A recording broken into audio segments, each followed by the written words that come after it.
ይባላል። አዳር በሚባልበት በ12ኛ ወር ከወሩ በ13ኛ ቀን ንጉሥ ትእዛዝና አዋጅን ሊፈጸም በነበረበት ቀን አይሁዶች በጠላቶቻቸው ላይ ሊሰለጥኑባቸው በነበረ ቀን በጠላቶቻቸው ላይ እንዲሰለጥኑ ነገሩ በነገር ተገለበጠ። ክብር ለኢየሱስ ይሁን። የረዳን እግዚአብሔር ይባረክ።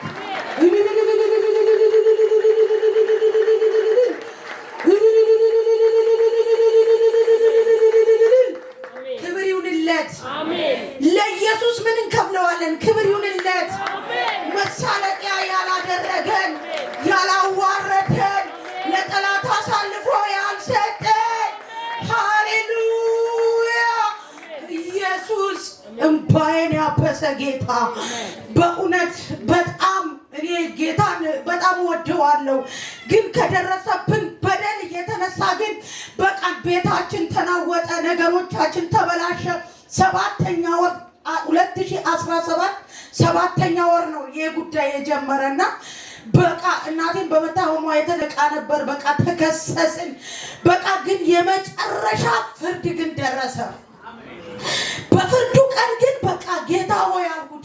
እኔ ሁሌ እግዚአብሔር ነገሩ ተገልብጧል ነው የሚባለው፣ አዋጁ ተሽሯል ነው የሚባለው።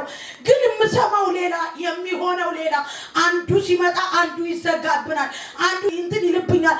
ግን የእግዚአብሔር ሰው ሁሌ እንደዚህ ላይ ነበርና ወረቀቱን ክሱ ይሻር ያለበት ወረቀት አምጥቼ ሰጠሁት። ለሱ ሰጥቼው በቃ እግዚአብሔር ሽሮታል አለኝ። አሜን አለ። አጨብጭቡለት። ይሄንን ቃል አጨብጭቡለት። ለእግዚአብሔር ይባረክ። ጌታ ይባረክ። በቃ ክሱ ተሽሯል ነው የሚባለው። እኔ እዛ ጋር የምሰማው ከባድ ነው። በቃ እቴ ይህንን ወር ሲገባ የካቲት ወር በቃ በላልኩት።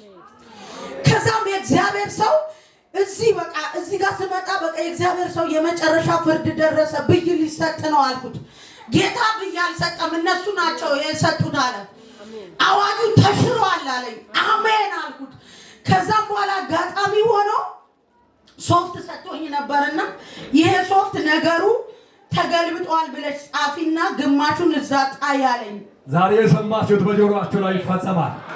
የምታምኑት ለእናንተ ሆኖ በምስክርነት ትመጣላችሁ። ነገሩ በነገር ተገልብጧል አለኝ። ይሄ ሶፍት ግምት ላይ እግዚአብሔር ድንቅ ነገር ነው የሰራልኝ። እኔ እግዚአብሔር ክብር ይሁንለት። በእውነት ያላሳፈረኝ ጌታ ይባረክ። በእውነትም ባየን ያበረከው እኔ የተበደልኩትና ግን ሰው እምነቴን ነካ።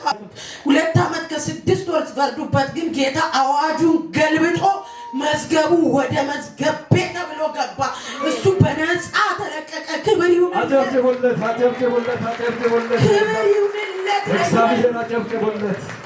እዚህ ቤት ነገሩ ተገልብጧል ተብሎ የተጻፈው ቃል ተፈጸመ። ጌታ መልካም ነው። ሰው መልካም አይደለም፣ ጌታ መልካም ነው። ቆሜ እንዳገለግለው እንጂ አዋጁን ገልብጦ በነገር ተገልብጦ ይኸው በክብር ቆምኩት። የዛሬ ሳምንት ባላይ ነበርኩት። ዛሬ ግን በእልልታ